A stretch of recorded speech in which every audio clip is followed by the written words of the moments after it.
Jeez. Look at the storm we just all of a sudden got. This is crazy. It's been so hot lately, and we got fires everywhere, but this is going to be great for the fires.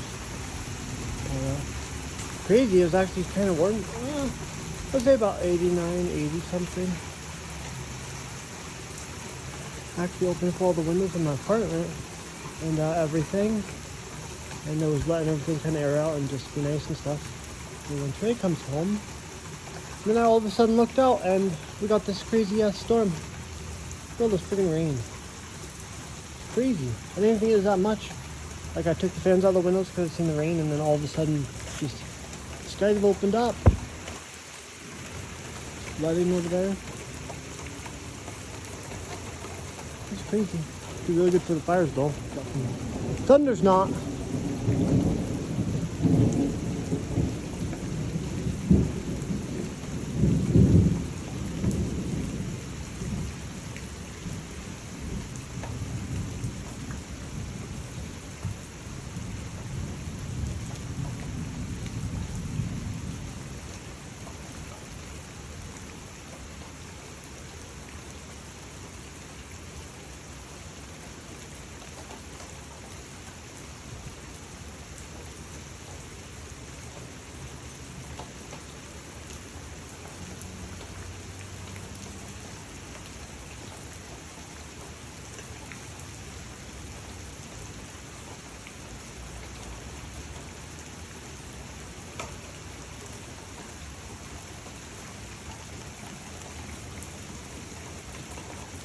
Crazy.